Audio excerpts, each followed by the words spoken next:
New backlash against Saudi Arabia today in the wake of last week's sudden disappearance of Saudi journalist Jamal Khashoggi in Turkey. More on that in a moment. But first, multiple reports today, including from the Washington Post, that the Turkish government has told U.S. officials they have audio and video recordings that support the conclusion Khashoggi was killed.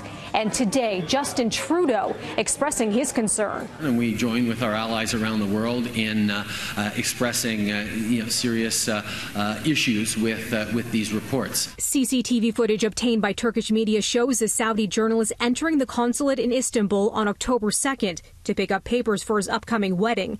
This, the last time he was seen. His fiancée waited outside, but Khashoggi never came back out.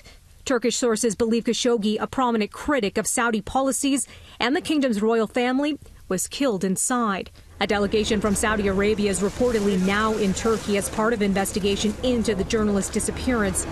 Saudi Arabia has called claims it abducted or killed Khashoggi baseless.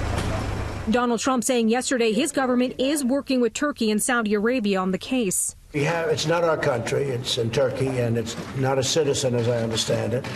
But a thing like that shouldn't happen. It is a reporter with the Washington Post. I know they're talking about different kinds of sanctions, but they're spending $110 billion on military equipment and on things that create jobs, like jobs and others for this country. I don't like the concept of stopping an investment of $110 billion into the United States. There are reports that price tag of $110 billion is inflated. Today, Trudeau was asked about Canada's weapons sales to Saudi Arabia, a deal worth more than $10 billion. The previous government signed a contract with Saudi Arabia to sell armored vehicles to Saudi Arabia.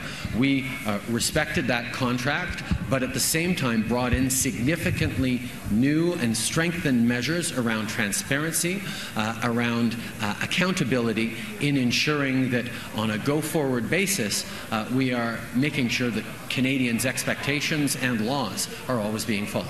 Relations between Canada and Saudi Arabia grew tense in August when Saudi Arabia froze new trade with Canada, expelled Canada's envoy, and ordered all Saudi students home after Canada's Ministry of Foreign Affairs issued a tweet urging the immediate release of women's rights activists.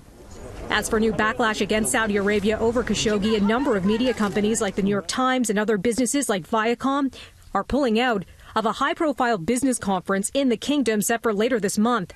And Virgin Group founder Richard Branson is suspending talks with Saudi Arabia about a proposed $1 billion investment.